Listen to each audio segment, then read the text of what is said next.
स्वामी समर्थांचा एका स्त्री भक्ताला आलेला अनुभव पाहून तुमच्या डोळ्यात पाणी येईल आणि तुमचा सुद्धा स्वामी समर्थांवरचा विश्वास वाढेल। व्हिडिओ शेवटपर्यंत पहा। एक स्वामी भक्त स्त्री होती।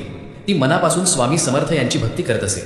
रोज सकाळी उठून ती स्वामींच्या फोटोसमोर दिवा लावत असे, आरती करत असे आणि जवळच्या स्वामी मठात जाऊन साफसफाईही करत असे। तिचं संपूर्ण जीवनच स्वामी भक्तीत रमलेलं होतं। पण एके दिवशी अचानक तिच्या पोटात तीव्र वेदना सुरू झाल्या। सुरुवातीला तिने दुर्लक्ष केलं, पण वेदना दिवसेंदिवस वाढतच गेल्या। शेवटी तिने डॉक्टरांचा सल्ला घेतला। तपासणीनंतर डॉक्टरांनी सांगितले, तुमच्या पोटात गंभीर आजार आहे, मोठं ऑपरेशन करावं लागेल। हे ऐकून ती पूर्णपणे हदरली। तिच्या डोळ्यात अश्रू आले, पण तिचा विश्वास मात्र ढळला नाही। ती एका मोठ्या स्वामी भक्ताला भेटली आणि आपली समस्या सांगितली। त्या स्वामी भक्ताने शांतपणे सांगितलं, 11 दिवस शिवलिंगावर अभिषेक कर। दररोज त्या अभिषेकातील थोडं पाणी श्रद्धेने ग्रहण कर। तिने दुसरा विचार न करता दुसऱ्याच दिवसापासून शिवलिंगावर अभिषेक सुरू केला। दररोज मनापासून प्रार्थना, श्रद्धेनं पाणी अर्पण आणि थोडंसं तीर्थग्रहण। 11व्या दिवशी अभिषेक पूर्ण झाला। त्या दिवशी तो स्वामी भक्तही उपस्थित होता।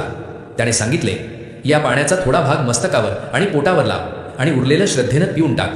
तिने तसं केलं। काही दिवसांनी ती सोनोग्राफीसाठी गेली। तिच्या आधी 10 नंबर होते।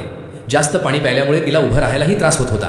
तिने वॉर्डबॉयला विनंती केली, पण कुणी ऐकून घेत नव्हतं। त्या क्षणी तिने डोळे मिटले आणि मनातच स्वामींना प्रार्थना केली, स्वामी आता तुम्हीच काहीतरी करा। थोड्याच वेळात तिचा नंबर आला। सोनोग्राफी झाली। तिने डॉक्टरांना विचारलं, रिपोर्ट कधी मिळेल? डॉक्टर म्हणाले, उद्या या।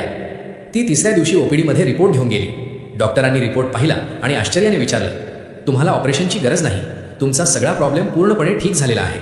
हे ऐकून तिचा स्वतःच्या कानांवर विश्वास बसत नव्हता। तिच्या डोळ्यात आनंद अश्रू दाटले। ती आनंदाने घरी गेली, स्वामींच्या मूर्तीसमोर बसली आणि कृतज्ञतेने रडू लागली। कारण तिला ठाऊक होतं, ही डॉक्टरांची नाही, तिच्या श्रद्धेची आणि स्वामी समर्थांच्या कृपेची ताकद होती। तुम्ही सुद्धा स्वामी समर्थांचे भक्त असाल तर चॅनलला नक्की सबस्क्राईब करा।